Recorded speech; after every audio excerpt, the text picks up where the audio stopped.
فذكر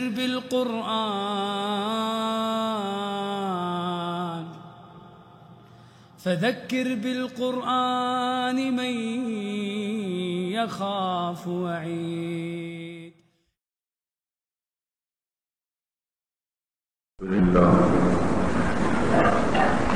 الحمد لله نحمده ونستعينه ونستغفره ونؤمن به ونتوكل عليه ونعوذ بالله من شرور أنفسنا ومن سيئات أعمالنا من يهده الله فلا مضل له ومن يضلله فلا هادي له.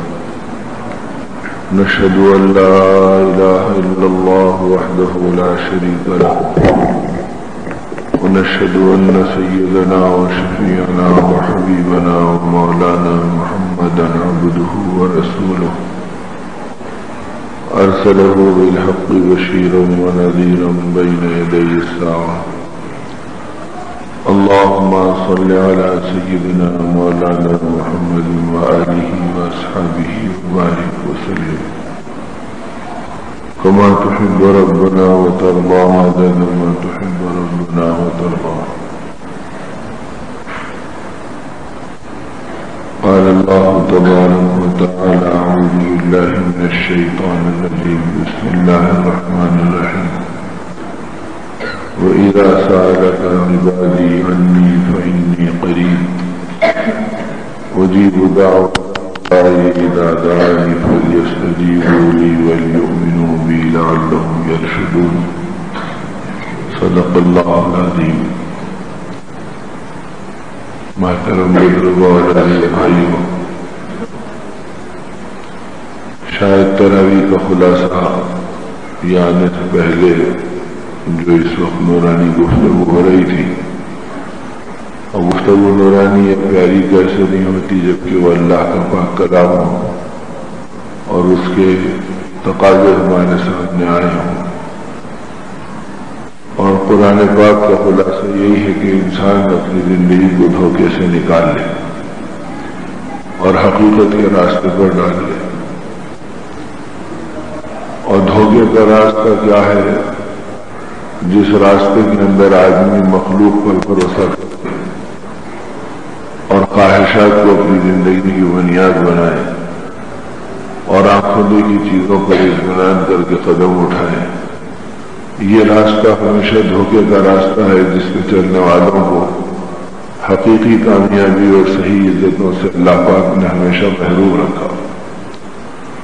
اور جن لوگوں نے حقیقت کا راستہ پایا، اللہ کے وعدوں پر بھروسہ کیا، غیب پر ایمان لائے اور وعدے خداوندی پر اپنے قلب کو مطمئن کیا اور اپنی زندگی کے اعمال میں امام الانبیاء خاتم النبیین سید الکونین آقا نامدار تاجدار مدینہ سیدنا محمد رسول اللہ صلی اللہ علیہ وسلم صاحب قرآن کے راستے پر اپنی زندگی کو چلایا، جن پر اللہ نے اپنا پاک کلام نازل کیا اور جن کی حیات طیبہ کو قیامت تک انسانوں کی کامیابی کے لیے اسوہ اور نمونہ بنایا. وہ راستہ ہمارے لیے اور انسانیت کے لیے کامیابی کا راستہ ہے، اور یہ حقیقت کا راستہ ہے، یہ دھوکوں سے پاک ہے. اور ایسا حقیقت کا راستہ ہے کہ اس راستے میں آدمی کی ہر رخ اس کے لیے کامیابی کا ہے. اگر یہ جی گیا تو غازی اور اللہ کے راستے میں جان دے دی تو شہید. تو ادھر شہادت کا مرتبہ ملا تو ادھر غازی کا مرتبہ مل گیا تو اس روزی حلال کے اندر اللہ کا شکرانہ ادا کیا اور آدمی اس کو استعمال کیا تو مل گیا تو اس کی روزی ہو گئی، اور نہیں ملا تو اس کا روزہ ہو گیا. ہر حال کے اندر یہ اللہ سے راضی رہا. اس طرح یہ وہ مبارک زندگی ہے کہ جس کے اندر اگر آدمی اپنی زندگی کا قدم اٹھائے تو اس زندگی کے اندر اس سے پاکی ہی پاکی اور عافیت ہی عافیت ہے. اب روزوں کے برکات کے ذیل میں اور روزوں کے احکامات کے سلسلے کے بیچ میں اللہ پاک نے اپنے بندوں کی تسلی اور ان کے اطمینان اور انعام کے لیے اس بات کا ذکر فرمایا جو اس آیت کریمہ میں جس کی تلاوت کی گئی ذکر کیا گیا کہ ہمارے نبی لوگ آپ سے آ کے پوچھتے ہیں کہ گویا اللہ کہاں ہے تو حق شانہ خود جواب دے رہے ہیں. ایک بدوی اور گوار آیا دیہات کا رہنے والا, اور اس نے پوچھا کہ اللہ کے نبی اللہ ہے کہاں, قریب ہے یا دور ہے کہاں, تاکہ ہم ان کو پکاریں تو کیسے پکاریں, اور اگر کوئی رابطہ قائم کریں تو کس طرح قائم کریں. تو اللہ پاک خود ہی جواب دے رہے ہیں کہ وَإِذَا سَأَلَكَ عِبَادِي عَنِّي فَإِنِّي قَرِيبٌ, کہ جب میرے بندے آ کر آپ سے پوچھیں کہ میں کہاں ہوں تو آپ یہ کہہ دیجئے کہ میں اس سے قریب ہوں. اس لیے کہ اللہ ایسے قریب ہے. اب قریب کے بھی پیمانے ہیں, میں آپ بھی قریب ہے, میں بھی آپ سے قریب ہوں. یہ مائک لگا ہوا ہے یہ ہم سے قریب ہے, جس کرسی پہ بیٹھے یہ اس سے قریب ہے. تو قربت کا بھی کیا پیمانہ ہو کہ اللہ قریب ہے. تو حق تعالیٰ فرماتا ہے کہ میں تم سے قریب ہوں, اور ایسے قریب ہوں کہ دوسری کے فرمایا کہ نحن اقرب الیہ من حبل الورید, کہ میں تمہاری رگ جان سے بھی قریب ہوں. جس کو تم اپنی زندگی کی حیات کا مدار سمجھتے ہو اس سے زیادہ میرا تعلق تمہاری حیات کا سبب ہے, میں اس سے بھی قریب ہوں. اور جب قریب ہوں تو اس قربت کو پہچاننا, ایک تو ہے کہ اس پہ ایمان لالیے کہ قریب ہوں, اور وہ اللہ کہہ رہے ہیں کہ میں ایسا قریب ہوں کہ میں تمہاری سنتا ہوں, تم مجھ سے مانگو. اجیب دعوت الداعی اذا دعانی فلیستجیبوا لی, کہ تم مجھ سے مانگو تو میں تمہاری پکار کو سنتا ہوں اور تمہاری پکار کو پورا کرتا ہوں. اب اس کے لیے تم پر لازم ہے کہ تم میری مانو. جب تم مجھ سے مانتے ہو تو تم میری مانتے بھی ہو, یہ راستے پر آ جاؤ. ایسا نہیں کہ ماننے کے لیے تو تیار نہیں اور مانگنے کے لیے تیار ہے. تو اللہ بھی یہ دیکھتے ہیں کہ میرا بندہ میری مانتا ہے یا صرف مجھ سے مانتا ہے, اور ماننے کے اعتبار سے نفس کی مانتا ہے, خواہشات کی مانتا ہے, اپنی رغبتوں اور جی کے چوچلوں کی مانتا ہے, باطل و بے نور ماحول کی بات مانتا ہے, جدھر جی کے جذبے چلتے ہیں اس رخ کے اوپر ہی اپنی زندگی کو دوڑاتا ہے. تو یہ کہ آدمی اللہ کی قربت کو پہلے اللہ کی قربت کو مانے. اسی لیے اسے دعا کا راستہ بنایا ہے کہ یہ تاخرات میں, یہ رمضان کا مبارک مہینہ, اس کے دن اور رات, اس کے افطار کے اوقات, یہ وہ ہے کہ جس کے اندر بندہ جو اپنی قربانی, اپنی تھکاوٹ اور اپنی بے بسی کو پیش کرتا ہے تو حق تعالیٰ اس کی دعاؤں کو براس تیر کی طرح قبول فرماتے ہیں. تو گویا اللہ کی بارگاہ میں قبولیت کے لیے یہ اعمال دیے گئے کہ اس کے ذریعے سے تم اللہ کو پہچانو, اس کی بڑائی کو پہچانو, اس کی قدرت کو پہچانو, اس کی کبریائی کو پہچانو. اور پھر اللہ کی ذات عالی کو جو پہچان لے گا کہ اللہ مجھ سے قریب ہے تو پھر اس کی قربت کا اطمینان ہی الگ ہوگا. یہ اطمینان صحابہ کو تھا اور یہ اطمینان اہل اللہ کو تھا. اور ایسے تھا کہ جب اللہ کو یہ پہچانتے تھے کہ اللہ ہمیں دیکھ رہا ہے, اللہ ہماری کیفیت کو جان رہا ہے. حق تعالیٰ شانہ خود اپنا تعارف کرا رہے ہیں کہ علیم بذات الصدور, کہ میں تمہارے دلوں کے چھپے ہوئے بھید کو بھی جانتا ہوں. بلکہ دل میں تم جو چاہنے کا جذبہ چاہتے ہیں تو ارادوں کے پیدا ہونے سے پہلے میں تمہارے ارادوں سے واقف ہوتا ہوں. لہذا تم میری منشا کو پہچان کر اپنی زندگی کو گزارو. اب جس ماحول میں ہمیں اس کے اندر اگر آپ دیکھ رہے ہیں تو میں احتیاط کر رہا ہوں, میں دیکھ رہا ہوں تو آپ چوکنا ہو رہے ہیں, تو ایک دوسرے کے دیکھنے کا تو خیال ہے, لیکن اللہ کے دیکھنے کا اور اللہ کے قریب ہونے کا یہ احساس اور یہ یقین اور یہ ایمان کی دولت سے ہماری زندگیاں خالی ہیں. اس لیے ہم بے خبر ہیں کہ اللہ ہم سے قریب ہے اور اللہ چاہتے ہیں کہ بندہ بھی اللہ سے قریب ہو. ان کی رحمت تو ایسی کہ وہ کہتے ہیں کہ اے میرے بندے, اگر تو میری طرف ایک بال اشارہ ہے تو یاد رکھ میری رحمت تیری طرف ایک ہاتھ آتی ہے, اور اگر تو میری طرف چل کر آتا ہے تو میں تیری طرف دوڑ کر آتا ہوں. تو اللہ تو اپنے بندوں سے اتنے قریب ہیں اور قریب ہونے کے راستے بتلا رہے ہیں کہ تم ارادہ کرو تو تم مجھے پا جاؤ گے, مجھے اپنے قریب پاؤ گے. اب صحابہ کی زندگی کے اندر جب یہ کیفیات تھی تو خواص تو خواص تھے, عوام کی زندگی کے اندر بھی اور سیدھے سادوں کی زندگی میں بھی وہ جذبہ اس درجے تک موجود تھا کہ امیر المومنین سیدنا عمر رضی اللہ تعالیٰ عنہ جا رہے ہیں, اور جب آپ گشت کرتے ہوئے راستے میں ایک جگہ پہنچے تو ایک چرواہے کو دیکھا جو بکریاں چرا رہا ہے. اس غلام کے پاس پہنچ کے کہا کہ یہ بتا کہ تیرا مالک کہاں ہے؟ اس نے کہا پہاڑ کے ورے اس دامن میں رہتا ہے. کہا یہ بکریاں کس کی؟ کہا مالک کی بکریاں ہے، میرا کام چرانا ہے، میں اسے چرا رہا ہوں۔ وہ نہیں جانتا تھا کہ یہ امیر المومنین ہے، تو یہ آپ نے فرمایا کہ ٹھیک ہے، بکریاں تو تیرے قبضے میں ہے، مجھے بکری کی ضرورت ہے، ایک بکری مجھے دے دے، اس کے پیسے لے لے۔ اور مالک پوچھے تو کہنا کہ بھیڑیا کھا لیا، تو یہ تو رات دن کا معمول ہے کہ بھیڑیا اچھتے ہی ہے، تو مالک اپنی جگہ مطمئن ہو جائے گا، پیسے تجھے مل جائیں گے، کام میرا ہو جائے گا، تو مجھے بکری مل جائے گی۔ تو اس چرواہے نے حضرت عمر رضی اللہ عنہ کو سر سے لے کے پیر تک تعجب سے دیکھا، گھورا، اور اس کے بعد فرمایا کہ فَإِنَ اللَّهَ، تم یہ تو کہہ رہے ہیں کہ جو ہے میں اس مالک سے کہہ دوں گا، لیکن اللہ کہاں چلے گا؟ اللہ تو وہ ہے جو مجھ کو، تم کو اور میرے مالک کو دیکھ رہا ہے، میں اس کو دھوکہ نہیں دے سکتا، اور معاملہ میرا اصل اللہ کے ساتھ ہے، نہ اس مالک کے ساتھ نہ ان بکریوں کے ساتھ ہے۔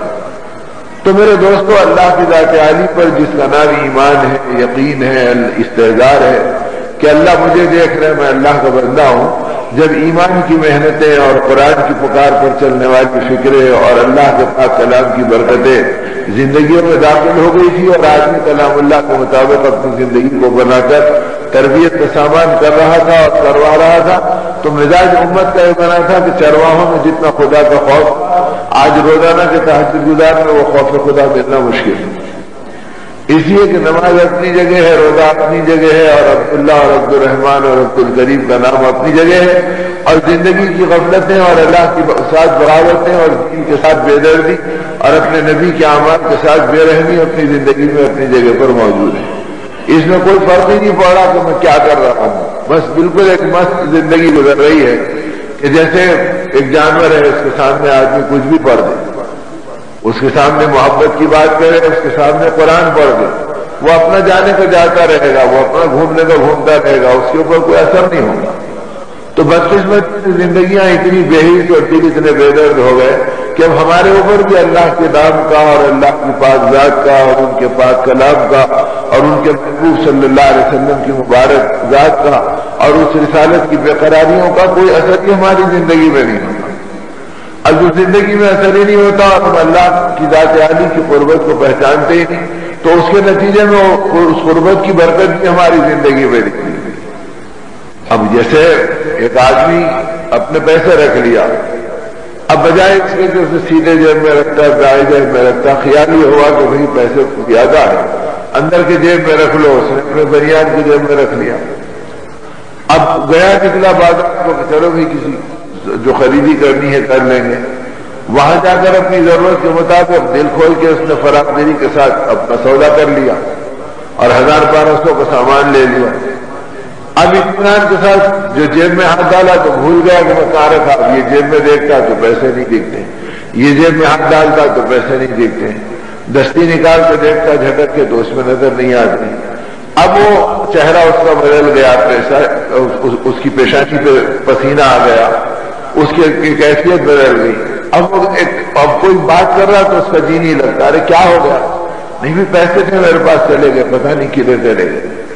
اب وہ سامان وہیں چھوڑ، ٹھیک ہے میں ابھی گھر جا کے آتا ہوں، بیوی پریشان، بچے پریشان، ارے بھی پیسے چلے گئے، ذرا یاد دیکھو کہاں رکھ دیے تھے، واہ دیکھو، اب یاد ہی نہیں آتا، دن پریشانی میں گزر گیا، رات نہیں دوڑ گئی، کہہ رہے بھائی اچھا خاصی معقول رقم رکھی ہوئی تھی اور ہم جا کے سامان بھی لے لیے اور وہاں بھی شرمندہ ہو گئے، یہاں بھی پریشان ہیں، اب رات میں بھی بے قریب کے اندر گزر گئی۔ صبح اٹھتے تو نہ کھانے میں مزہ آتا، نہ کسی کی بات میں لطف آتا، نہ کوئی خبر سننے میں چین پڑتی، آدمی اپنی جگہ بے چین ہے۔ اب یہاں تک کہ کپڑے بدلنے کا وقت آیا، اب جو کرتا اتارا، اپنا شرٹ اتارا، تو جو بنیان اتارنے گیا تو اس میں کھڑ کھڑ کی آواز آئی، ارے یہ کیا ہے؟ جو دیکھا تو ارے پیسے تو یہاں ہیں۔ اب پتا چلا کہ یہ مجھ سے اتنے قریب ہے کہ سینے سے لگے ہوئے ہیں، لیکن میں جانتا نہیں، میں بھول گیا کہ کہاں ہے۔ تو جب بھول گیا تو نتیجہ ہے کہ وہ پیسے جو سینوں سے لگے ہیں اسی کی فکر میں رات کی نیند اڑ گئی، دن کا چین گیا، کھانے کی لذت گئی، اپنی راحت گئی، چہرے پہ پسینہ آ گیا، اور پھر اس کے بعد جن چیزوں کو لیا تھا وہاں پر اپنی عزتوں کے لالے پڑ گئے۔ یہ ساری پریشانی کس لیے ہو گئی؟ اس لیے ہو گئی کہ چیز ہے اور قریب سے قریب تر سینے سے لگی ہوئی ہے، لیکن اسے احساس نہیں ہے کہ میرے سینے سے لگی ہوئی ہے۔ تو جیسے اسے احساس نہیں کہ میرے سینے سے لگی ہوئی ہے، ویسے آج مومن کو احساس نہیں کہ اللہ مجھ سے قریب ہے۔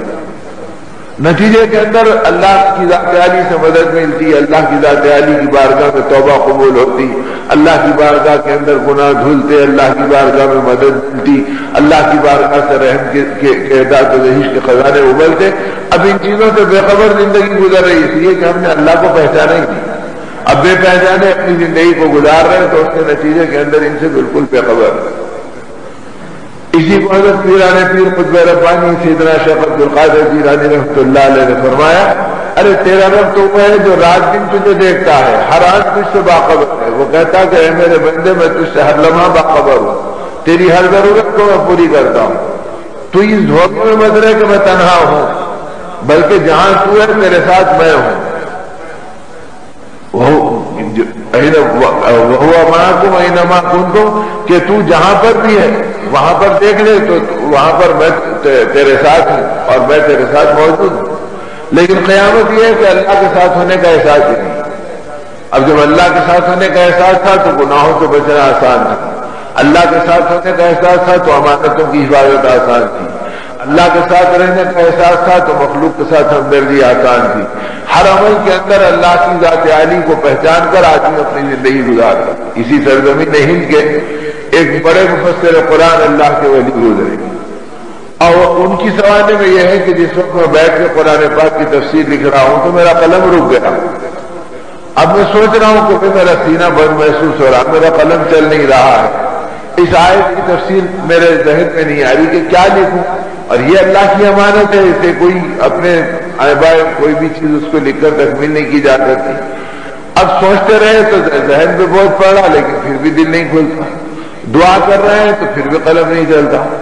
اب ایک دم بیٹھ گئے اور 2 رکعت نماز پڑھی اور کہا مولا کیا مجھ سے قصور ہو گیا، کیا مجھ سے غفلت ہو گئی جس کی رہوست سے میرا سینہ بند ہو گیا، کلام میری سمجھ سے باہر ہو گیا، اس کی شرح اور اس کی تفسیر لکھنے کے لیے میرا قلم نہیں چلتا۔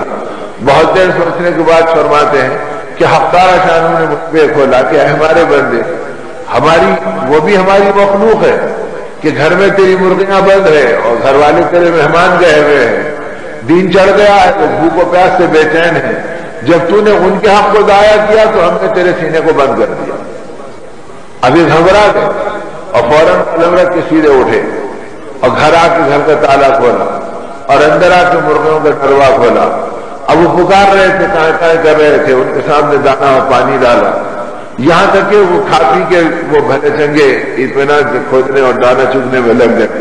جب دیکھا کہ اب یہ اطمینان کی کیفیت میں آ گئے، ان کی چیخ و پکار ختم ہو گئی، تو فرماتے ہیں اب آگے بیٹھ کے جو قلم اٹھایا تو ایسے معلوم ہوا جیسے سینہ علوم سے بھر گیا ہے اور قلم سے حکمت کے فوارے نکل رہے اور اب تیزی قلم کو اللہ کے پاک کلام کی تفسیر میں چلنے لگ گیا۔ تو میرے دوستوں، اگر بے زبان مخلوق کے ایک وقت کے چارہ ڈالنے اور دانہ ڈالنے میں دیر ہو جائے تو اس پہ بھی اللہ پکڑ کرتے ہیں۔ اور یہاں یہ ہے کہ کس کا حق مار لیا اور کس کے ساتھ حلال کس کے ساتھ حرام، کیا جائز کیا ناجائز، کیا اچھا کیا برا، اب اسے پہچانے بغیر ایک آدمی اپنی زندگی کو گزار رہا ہو تو اس کے اندر نہ اس کو توبہ کا دروازہ کھلتا، نہ ندامت کی توفیق ہوتی، نہ اللہ کی بارگاہ میں معافی کی لذت اس کو ملتی، نہ دعاؤں کی قبولیت اس کو سمجھ میں آتی، نہ اعمال کی برکت کھلتی۔ اسی لیے ماہ مبارک زندگی میں اب تک ہمارے آتے تھا، اور جب تک اللہ زندہ رکھیں گے اس ماہ مہمان کو ہم دیکھتے رہیں گے۔ لیکن ماہ مہمان کی برکتیں ادھر مہینہ گزر رہا، اس سے پہلے برکتیں لوٹ جا رہی ہیں، مسجدیں خالی ہو جا رہی ہیں، کیفیات بدل جا رہی ہیں، دل کے جذبے ٹوٹ جا رہے ہیں، نگاہوں کی کیفیت ختم ہو جا رہی ہے، اللہ کے ساتھ تعلق آدمی کو سمجھ میں نہیں آ رہا۔ تو یہ مبارک ایام جو اللہ پاک نے آخری عشرے کے دیے، اس کو توبہ کے اور اللہ سے مانگنے کے اور دعاؤں کے اور طلب کے دیے۔ اسی لیے یہ عید مسائل قرآن رمضان کو بیان کرتے کرتے بیچ میں حق تعالی شانہ نے اپنی ذات عالی کا تعارف کرایا اور داد دہش کے دہانے کھلنے کی خوشخبریاں دی کہ مجھ سے مانگو میں تمہاری دعاؤں کو قبول کرتا ہوں، اور جب مجھ سے مانگنا ہے تو پھر میری ماننا بھی ہے۔ ایسا نہیں ہے فَلْيَسْتَجِيبُوا لِي وَلْيُؤْمِنُوا بِي، میری ذات پر ایمان لاؤ اور میرے حکموں کو پورا کرو۔ ایسا نہیں کہ میری ذات پر ایمان لانے میں تو کورے رہ گئے اور میرے حکموں کے اندر تو تم اجنبی اور بیگانہ بن گئے، اور چاہتے یہ ہے کہ میں تمہاری ضرورتوں کو پوری کر دوں تو تمہاری زندگی اب بے برکت بن جائے گی۔ اب یہ زندگی اوروں کی راحت کا سبب کیا بنتی؟ تمہارے سینوں کے اندر کھولتے ہوئی بے چینیاں پیدا ہو جائیں گی۔ اب یہ زندگی دوسروں کی ضرورتوں کو کیا پورا کرتی؟ تمہاری اپنی ضرورتوں میں تم بے برکت و پریشان نظر آؤ کہ محنتوں کے بعد بھی تم مجبور ہو، کوششوں کے بعد بھی تم بے حص، اور ضرورتوں کی تدبیریں بنانے کے بعد بھی تم ناکام ہو کہ تمہاری زندگی بننے کے راستے پر ہی پڑے گی۔ اس لیے جب مجھ سے مانگنا ہے تو یاد رکھو کہ میں تم سے قریب کر دوں۔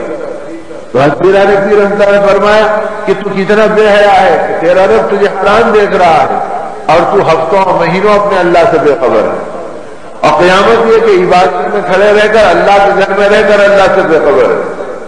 اللہ اکبر کہہ کے رکعت باندھی، اب سلام پھیرا 2 رکعت پہ 4 رکعت پہ۔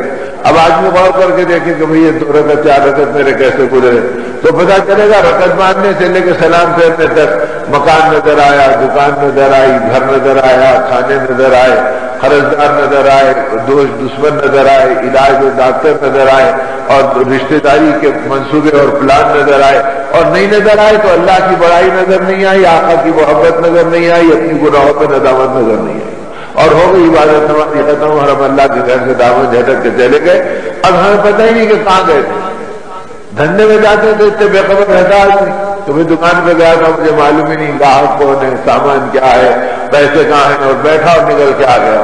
لوگ کہیں گے بھئی یہ دکان میں نہیں، یہ پاگل خانے میں رہنے کے لائق ہے، یہ دفتر میں نہیں، یہ کسی مینٹل ہاسپٹل میں رہنے کے لائق ہے، یہ فائل کو نہیں جانتا، اپنے کاموں کو نہیں جانتا، اپنی ذمہ داری کو نہیں جانتا۔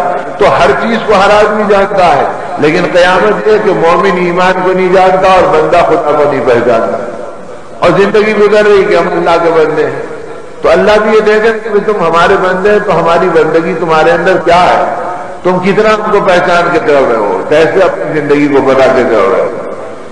اور جب دین کی محنتیں اور ایمان کی فکریں تھی تو اللہ کی پہچان اور آخرت کی ضرورتیں اور نیکی اور گناہ کی تمیز کا جو شعور زندگی کے اندر تھا، تو ابن طولون مصر کا بادشاہ گزرا ہے 3 صدی ہجری کا، اس کی تاریخ کے اندر لکھا ہے کہ اس کا شاہی خزانہ گنا جا رہا تھا، اور ایک شاہی مسجد کے اندر اس کے سارے خزانے کو جمع کرنے اور سنوارنے کا کام اس نے اپنی ذمہ داروں کے حوالے کیا۔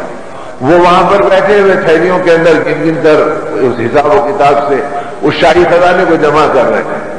ادھر ایک سائل نکلا ضرورت مند، اور وہ آواز دیتے ہوئے چلا کہ بھئی میں بھوکا ہوں، میری ضرورت کو پوری کر دو، میرے ایک وقت کی کھانے کا انتظام کر دو۔ پتہ نہیں کوئی سنا نہیں سنا اس کی کوئی ضرورت کا قصہ پورا نہیں ہوا، چلتے چلتے سامنے مسجد نظر آ گئی، وہ اللہ کے گھر میں داخل ہوا کہ چلو یہی دم لے لیں گے اور اللہ سے مانگیں گے۔ وہاں پہنچا تو دیکھا اشرفیوں کا ڈھیر ہے اور لوگ بیٹھے ہوئے ہیں اور تھیلیوں میں بھر رہے ہیں۔ یہ ان کے قریب پہنچا اور کہا کہ اس کے اندر کہ مجھے بھی بھوکا ہوں، پریشان حال ہوں، میری ضرورت کے لیے کچھ تھوڑا بہت دے دو۔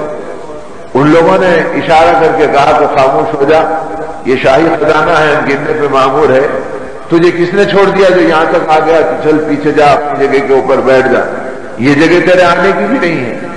تو اس نے یہ سمجھ گیا کہ اب یہاں بھی کچھ نہیں ملے گا، یہ اپنے وضو کیا اور نماز کے لیے اللہ کے سامنے کھڑے ہو گیا۔ وہ ان کے آخری مراحل تھے اس کے زمانے کے سنوارنے کے، وہ تھیلیوں کو اپنے بھرے اور گاڑیوں کے اندر خزانے کو بھرتے چلے گئے، اور بھر کے جو ہے اپنی گاڑیوں کو لے کے دربار میں، شاہی دربار کی طرف چلے۔ جب دربار کے قریب پہنچے تو کسی نے ان کو مشورہ دیا آپس میں کہ ایک مرتبہ جائزہ لے لو کہ برابر ہے یا نہیں ہے، اس لیے کہ ہم بادشاہ کی خدمت پہ جا رہے تھے، ہمارا اعتماد کو دھکا نہ پڑ جائے، ہماری وفاداری پہ ٹھیس نہ پڑ جائے۔ اب جو اس نے ٹٹولا اور دیکھنا شروع کیا عملے نے، تو ایک دم انہوں نے دیکھا کہ اللہ اس میں ایک تھیلی کم ہے جس میں 300 اشرفیاں تھیں۔ ارے وہ راستے میں گر گئی، کہاں چلے گئی، اچھا ہوا کہ ہم نے دیکھ لیا، ورنہ بادشاہ سمجھتے کہ میرا وفادار ہم کا خود غدار ہے اور یہ خود بے اعتبار ہے، اسی نے کھا لیا۔ اب وہ شاہی راستے میں تلاش کرتے تھے تو راستے میں ان کو کچھ نہیں ملا۔ مسجد میں پہنچے تو ادھر ادھر دیکھا، وہاں بھی نظر نہیں آیا۔ اس آدمی کو دیکھا تو فقیر سائل اپنی جگہ پہ بیٹھا نماز پڑھ رہا تھا، اس کے انتظار میں ٹھہر گئے کہ سلام پھیرے گا تو اس سے کچھ پوچھیں گے۔ وہ سلام پھیرا تو وہ اس کے قریب پہنچے، وہ دعا میں لگ گیا۔ وہ دعا سے فارغ ہوا تو انہوں نے قریب جا کے کہا کہ بھئی یہ بتاؤ کہ یہاں پر ایک ہماری تھیلی کھو گئی، تمہیں کچھ پتا ہے؟ تو اس نے کہا تو کیسی تھی تھیلی؟ تو انہوں نے کہا ایسی تھی تھیلی۔ رنگ کیسا تھا؟ تو یہ رنگ تھا اس کا۔ کیا تھے اس کے اندر؟ تو اشرفیاں تھے اس کے اندر۔ اس نے اپنی جگہ بیٹھے بیٹھے کہا کہ مسجد کے اس کونے میں چلے جاؤ اور مصلے کے نیچے دیکھو تمہاری امانت رکھی ہوئی ہے۔ یہ جلدی بھاگے دوڑے اور وہاں پہنچے تو دیکھا کہ تھیلی جو کی تو موجود ہے۔ تھیلی کھول کے جب گن کے دیکھا تو سکے برابر ہے، تو ایک دم دل کو اطمینان ہوا، اللہ تیرا کرم ہے کہ ہم کو ہماری چیز مل گئی اور ہماری گردن کٹنے سے بچ گئی، بادشاہ کے عتاب سے ہم محفوظ ہو گئے۔ اب جو ایک دم اپنی زندگی کے بچنے کی خوشی ہوئی تو اپنے جیب سے 50 اشرفیاں نکال کے اسے انعام کے طور پر دیا۔ تو اب وہ جو فقیر بیٹھا تھا اس نے کہا کہ چپ ہو جاؤ، میری دعا میں خلل مت ڈالو، اپنا راستہ تو چلو جاؤ۔ اب یہ کہنے لگے ارے یہ کیا ہوا، جو کام ہم نے اس کے ساتھ کیا تھا کہ تم خاموش ہو جاؤ، ہمارے حساب میں خلل مت ڈالو، اب یہ کہہ رہا کہ تم چپ چاپ چلے جاؤ، میری دعا میں خلل مت ڈالو، تو اسے کیا ہو گیا؟ اگر اس وقت ہم دیتے تو ایک ڈھیلا دیتے، ایک کوڑی دیتے، اب تو ہم اسے 50 اشرفیاں دے رہے ہیں اور یہ لینے کے لیے انکار کر۔ اس سے پوچھا کہ وہ ہوا کیا کہ جب تو تم ایک وقت کھانا مانگ رہے تھے جو تم کوڑیوں میں مل جاتا، اور اب ہم تمہیں 50 اشرفیاں دے رہے ہیں جو تمہاری ایک نسل کے لیے کافی ہو جاتی، اور تم اتنی بڑی رقم کو لینے کے بجائے کہہ رہے ہیں کہ چپ چاپ چلے جاؤ، میری دعا میں خلل مت ڈالو، بات کیا ہے؟ تو اس فقیر نے کہا کہ بات یہ ہے کہ اس وقت میں پریشان تھا اور اب بھی پریشان ہوں، لیکن اس وقت میں اپنی پریشانی میں تمہارے پاس آیا تھا تو میری پریشانی میں تم کو نیکی بنانے کا ایک موقع تھا، تم نے اسے کھو دیا اور کہا کہ بھی دور ہٹ جاؤ، ہمارے حساب میں فرق مت ڈالو، میں ہٹ گیا۔ اب اللہ نے مجھے ایک امانت کی نیکی بنانے کا موقع دیا، اب اس نیکی کے بدلے تم مجھے 550 اشرفی دے رہے ہو، تو تم یاد رکھو میں اور 2 وقت کا فاقہ گوارا کروں گا، لیکن اپنی نیکی کو 50 اشرفی میں بیچنے کے لیے تیار نہیں۔ ایک نیکی بن گئی جو میری آخرت کا ذخیرہ ہے، اللہ کی رضا کا ایک سامان ہے، نہیں معلوم اس پہ اللہ اپنی مدد کے کتنے خزانے کھولیں گے، تو میں تمہاری حقیقی رقم کے اوپر اللہ کی مرضی کو قربان کر دوں اور اس کی نیکی کو بیچ دوں، اب میں نیکی کو بیچنے کے لیے تیار ہوں۔ تو میرے دوستوں اور میرے بزرگوں، جب دینداری کا مزاج بنا تھا تو مزاج یہ بنا تھا، اسی لیے حضرت سفیان ثوری رحمۃ اللہ علیہ اور عبداللہ بن مبارک رحمۃ اللہ علیہ فرمایا بدترین چور وہ دیندار ہے جو دنیا داروں کی چوکھٹ پہ نظر آتا ہے۔ تو دین کو دنیا کے لیے استعمال کرنا اور اللہ کے نام کو اپنے کاموں کے لیے استعمال کرنا اور یہ سمجھنا کہ اس سے میرا کام بن جائے گا، ایسے طبقے کو یوں کہا کہ یہ اللہ کی نگاہ میں بدترین چور ہے جو دین کو دنیا کے لیے استعمال کرتا ہے۔ تو آدمی یہ سوچے کہ بھئی اپنی زندگی کے اندر نیکی کی حفاظت کرنا، اب یہ شعور کب آئے گا آدمی کو؟ یہ ماہ مبارک، یہ تقوی کا مہینہ، یہ ماہ صیام، یہ روزے کا مہینہ اور یہ ماہ قرآن، یہ اللہ کے پاک کلام کے نزول کا مہینہ، یہ ہماری زندگی کی اس فہم اور تربیت کے لیے دیا گیا کہ تم اپنے مقصد زندگی کو پہچانو اور نیکی اور بدی کے راستے کو پہچانو اور دھوکے اور حقیقت میں تمیز کرو اور اپنی زندگی کو ان دھوکوں سے نکالو کہ بھئی زندگی ہے یہ تو دھوکہ ہے، جس وقت آنکھ بند ہو جائے گی تو پتہ چلے گا کہ بھئی دھوکے کی زندگی ختم ہو گئی، عمر تھوڑی ڈھل جائے تو پتہ چلے گا کہ دھوکے کی جوانی چلے گئی، بیماری ذرا لڑکھڑا دے تو پتہ چلے گا کہ دھوکے کی صحت نکل گئی، ذرا اگر جیب خالی ہو گیا، پریشانی آ گئی اور لوگ حقارت سے دیکھنے لگے تو پتہ چلا کہ دھوکے کی عزت میری ختم ہو گئی۔ تو یہ زندگی تو سراپا دھوکہ ہی دھوکہ ہے، اسی لیے اس کو متاع الغرور قرار دیا کہ دھوکے کا گھر ہے۔ جب یہ گھر دھوکے کا ہے تو اس گھر کی ہر چیز دھوکے کی ہے، یہاں کی زندگی دھوکے کی ہے، یہاں کی جوانی دھوکے کی ہے، یہاں کی قوت دھوکے کی ہے، یہاں کی مہلت دھوکے کی ہے کہ آج بھی اللہ کی دی ہوئی مہلت سے یہ سمجھ رہا کہ شاید میں قیامت تک رہوں گا اور مجھے کوئی ہاتھ نہیں لگائے گا اور مجھے کچھ نہیں ہوگا۔ تو میرے دوستو، ان سارے دھوکوں سے نکالنے کے لیے اللہ نے اپنا پاک کلام دیا اور پاک نبی دیے، تاکہ آج بھی اس پاک نبی کے اسوے سے اور ان کے پاک کلام کے فہم سے اور اس پاک مہینے کی تربیت سے اپنی زندگی کو پاکیزہ بنا لے اور اپنی زندگی میں اس اعمال اور ایمان کی محنتوں کی بلندی پہ پہنچے کہ میرے اللہ مجھ سے کیا چاہتے ہیں۔ اسی اللہ نے شرط لگائی کہ فَلْيَسْتَجِيبُوا وَلْيُؤْمِنُوا بِي، کہ اگر تم مجھ پر ایمان لاؤ اور میری مانو تو اس کے نتیجے کے اندر تم فلاح پاؤ گے، تم کامیابی پاؤ گے، لعلہم یرشدون، کہ اس کے نتیجے کے اندر پھر تمہیں رشد و ہدایت ملے گی، تم کامیابی اور بلندی کے راستے پہ جائیں گے، بشرطے کہ میرے ساتھ ایمان لانے میں تم پختہ ہو۔ اب صحابہ جو ایمان لائے اللہ پر، اللہ کے رسول صلی اللہ علیہ وسلم پر، تو وہ ایمان کس سطح کا ایمان تھا؟ تو آج جو محنت ہے اور آج جو سمجھنا اور سمجھانا ہے، خالی سننا سنانا نہیں ہے۔ سننے سنانے نے تو امت کی زندگیوں کو ڈھکیل دیا غفلتوں میں اور پہنچا دیا تاریکیوں کے غاروں میں، اور عمل سے اس کی زندگی کو محروم کر دیا کہ ہم سنتے رہیں گے۔ سننا اس لیے کہ آدمی سمجھنے کے لیے، تاکہ آدمی کی زندگی میں عمل کا خزانہ کھلے، اس کو حقیقت کا راستہ زندگی میں ملے۔ اسی انبیاء سنانے کے لیے نہیں، سمجھانے کے لیے آئے تھے۔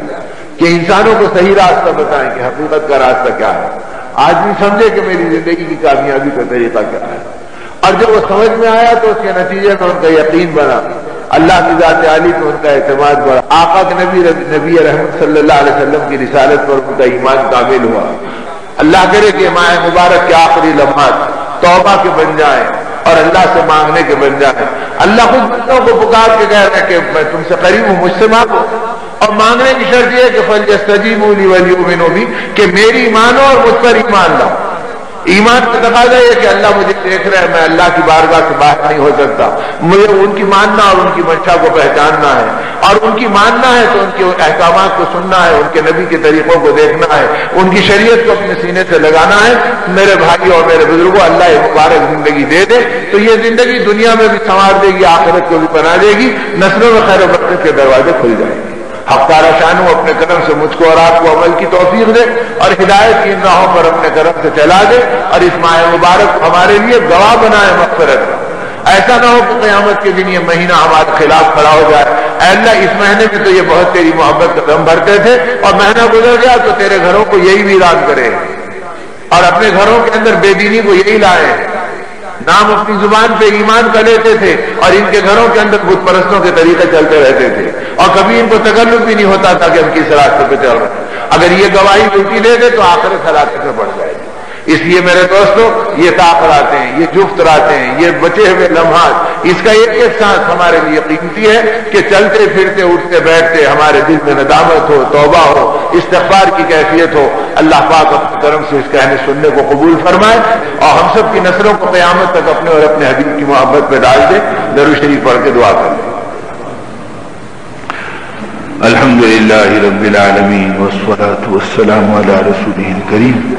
اللهم ربنا ظلمنا انفسنا وان لم تغفر لنا وترحمنا لنكونن من الخاسرين۔ اللهم يا اول الاولين ويا اخر الاخرين ويا ذا القوة المتين ويا راحم المساكين ويا ارحم الراحمين، یا حنان یا منان یا بدیع السماوات والارض یا ذا الجلال والاکرام یا حی یا قیوم برحمتک نستغیث۔ اے مولا ہمارے گناہوں کو معاف فرما، ہمارے قصوروں کو درگزر فرما۔ اے اللہ، آپ ہی نے اپنا بندہ بننے کی سعادت دی، آپ کو حق تھا اگر آپ کتے اور بلی بنا دیتے تو ہم آپ کی بارگاہ میں کوئی استغاثہ کر نہیں سکتے، کوئی فریاد کی طاقت نہیں رکھتے، لیکن مولا آپ نے ایمان کی دولت دی، اسلام کے گودوں میں ہمیں پالا۔ اے مالک، اپنے کرم سے ہمارے گناہوں کو معاف فرما، اس ماہ مہمان کو ہم سے راضی فرما۔ کبھی تو اس کے آنے کا انتظار کی گھڑیاں گنی جا رہی تھی کہ یہ مہمان آنے والا ہے، آنے والا ہے۔ اے مولا، دیکھتے دیکھتے یہ رخصت ہونے کے بہر میں آ گیا اور اس کی بھی دو تاخراتیں ہم سے گزر رہی ہے۔ اے مالک، بھکاریوں کو بھی دے دے، ہماری معافی کو قبول فرما لے۔ اے اللہ، اگر آپ نے معاف نہ کیا تو آپ کی عزت کی قسم کوئی معاف کرنے والا نہیں ہے۔ اے اللہ، آپ داتا ہیں اور ہم سوالی ہیں، آپ آقا ہیں، ہم بھکاری ہیں۔ اے مالک، بھکاریوں کا کام بھیک مانگنا ہے، اور اے اللہ، آپ ہی نے فرمایا سوالیوں کا حق ہے، ان کو خالی مت لوٹانا۔ اے مالک، ہم سوالی ہے، سائل ہے۔ اے اللہ، بھکاری اور بھکارن تیری بارگاہ میں ہاتھ پھیلائے ہیں، اپنے گناہوں پہ ہم سچے دل سے نادم ہونے کا اقرار کرتے ہیں۔ اے مالک، اپنے کرم سے ہماری زندگی کے رخ کو پھیر دے۔ بہت ہم نے تیرے غیر کی طرف جھانکا، در در کی ٹھوکریں کھائی اور غیروں کی چوکھٹوں پہ بہت پھرے۔ اے اللہ، جو ہم نے ایمان کو رسوا کیا ہمیں معاف فرما دے۔ اے اللہ، بقیہ زندگی ہمیں ایمان کا کمال دے، اعمال کی دولت دے، تقوی کے خزانے دے، اپنی عظمت دے، اپنے حبیب کی محبت عطا فرما دی دے۔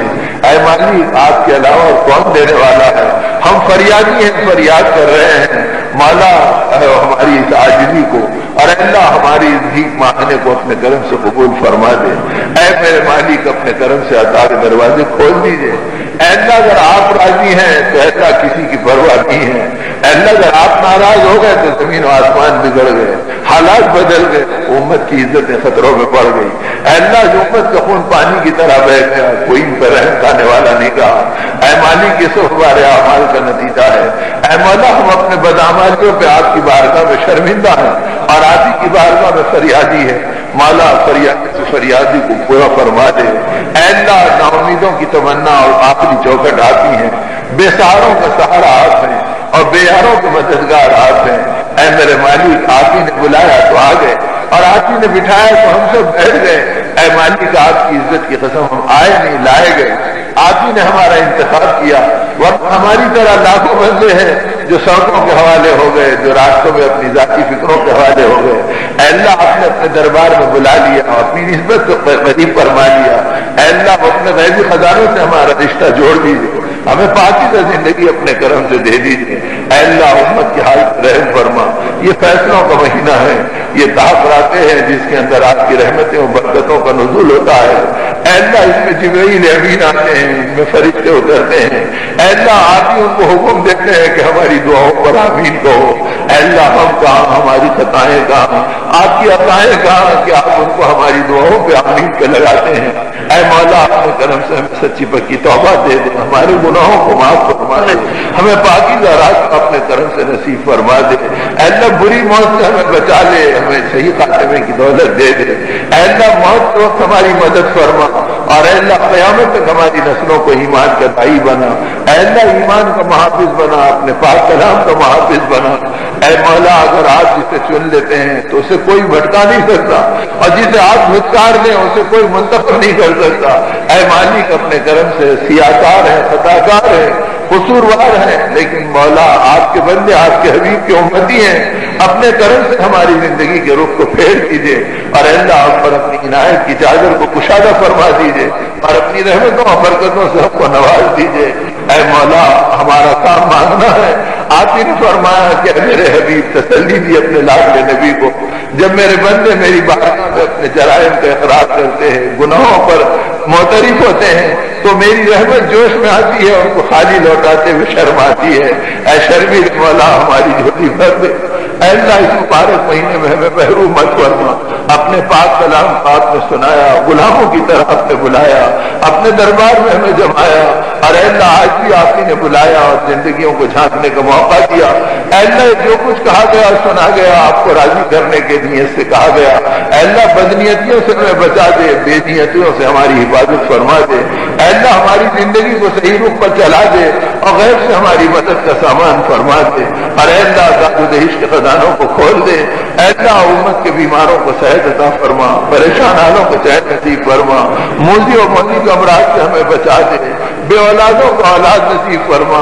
اے اللہ جن کو اولاد دی ان کو سچی طور پر اے اللہ اپنے دین کا خادم بنا لے، اسلام کو خدمتگار اور داعی بنا لے۔ اے اللہ ہماری نسلوں کی قیامت تک حفاظت فرما۔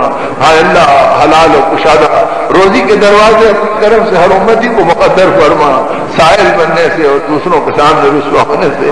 اے اللہ ہمیں ہر حال میں ہمیشہ بچا لے۔ اے اللہ غیب سے ہماری مدد کے دروازوں کو کشادہ فرما۔ اے مالک اگر آپ نے دھتکارا تو کوئی قبول کرنے والا نہیں ہے، کرم فرما، رحم فرما، فضل فرما۔ اے اللہ کرم کا، رحم کا، فضل کا معاملہ فرما، اور اے اللہ قبولیت کا اور عفو اور عافیت کا معاملہ فرما۔ اپنے کرم سے ہماری دعاؤں کو قبول فرما۔ اللہم اغفر لنا وللمؤمنین والمؤمنات والمسلمین والمسلمات، صلی اللہ تعالی علی خیر خلقہ ونور عرشہ محمد وآلہ وصحبہ اجمعین، والحمد للہ رب العالمین۔